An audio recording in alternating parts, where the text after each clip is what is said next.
WhatsApp পোলাপাইন, কি অবস্থা সবার? আশা করি সবাই ভালো আছো। তোমরা তো তোমাদের ইসলাম পরীক্ষা দিলা। আজকের তোমাদের যে প্রশ্ন দিয়েছিলাম আমি হুবহু তোমাদের কমন এসেছে দেখলাম। আশা করি যে তোমাদের সবার পরীক্ষা ভালো হয়েছে। আজকে তোমাদের শিল্প সংস্কৃতি এক্সাম 6 তারিখ। 6 তারিখের কোশ্চেন তো তোমরা জানো যে আগের দিন 5 তারিখ দুপুরের মধ্যে দেওয়া হইব। তো তোমরা ইসলাম পরীক্ষা দিছো তোমাদের। এখন আমি তোমাদের কোশ্চেন অ্যানালাইজ করে দেখলাম যে তোমাদের কি কি আসতে পারে। এই কয়দিন তো তোমাদের কিছু পড়া লাগবে। তো দেখো এখানে আমি কি কি দিয়েছি তোমাদের।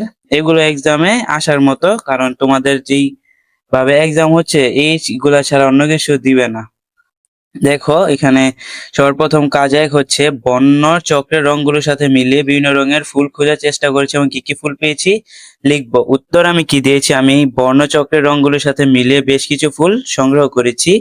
পাতার রঙের ক্ষেত্রে রঙের ভিন্নতা না থাকলেও ফুলের রঙের প্রচুর ভিন্নতা রয়েছে। যেমন আমি উজ্জ্বল হলুদ রঙের গাঢ় খয়েরি রঙের সাদা ফুল সংগ্রহ করেছি।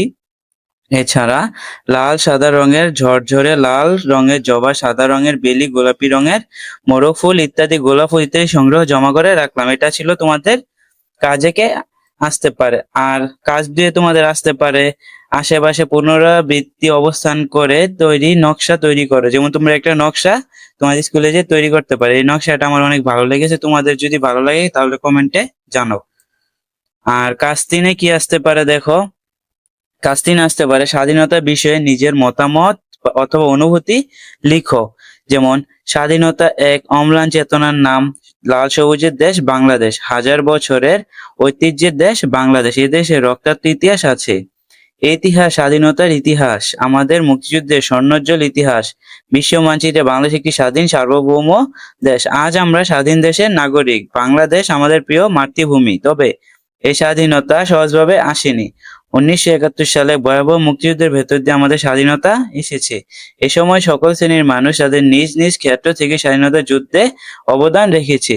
শিল্পী এঁকেছেন বিজয়ের ছবি, গায়ক গেয়েছেন মুক্তির গান, কবিরা লিখেছেন স্বাধীনতার অমর পঙ্গুক্তি।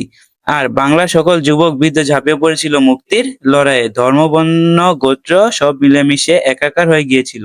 তখন সকলের চোখে ছিল একটি স্বাধীন বাংলাদেশের স্বপ্ন। তাই বাঙালি আকুত হয়ে চিত্তে এগিয়ে গেছে, বীরপদে ছিনিয়ে এনেছে স্বাধীনতা। সেজন্য অবশ্য প্রাণকে আত্মহুতি দিয়েছে। দীর্ঘ 9 মাস ধরে এক রক্তক্ষয়ী যুদ্ধের মধ্যে দিয়ে আমরা অর্জন করি কাঙ্ক্ষিত স্বাধীনতা। আশা করি কাজ তিনটা তোমরা বুঝতে পারছো। আর তোমাদের কাজ চারে দেখো কি বলতে পারে। শিল্পী কামরুল হাসানের শিল্পকর্ম সম্পর্কে যা যা জানো লিখো। কামরুল হাসানের প্রকৃত নাম আবু শরাফ মোহাম্মদ কামরুল হাসান। 1921 থেকে 1988 তিনি নিজেকে পটুয়া বলে পরিচয় দিতে ভালোবাসতেন। তিনি 1947 সালে স্নাতক ডিগ্রি সম্পূর্ণ করেন। এই সময় তিনি বয় স্কাউট, শরীরচর্চা, পথচারী আন্দোলন, শিশু সংগঠন, এনিমেলা, মুকুল ফৌজ ইত্যাদি কর্মকাণ্ডে যুক্ত ছিলেন। দেশভাগের পর কামরুল হাসান ঢাকায় চলে আসেন এবং শিল্পচার্য জয়নুল আবেদিনের সঙ্গে মিলে প্রতিষ্ঠা করেন আর্ট গ্রুপ।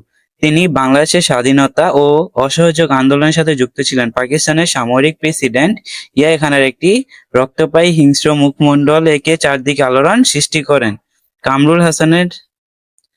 কামরুল হাসানের চিত্রকলার প্রধান উপাদান ছিল নরনারী, পশু পাখি।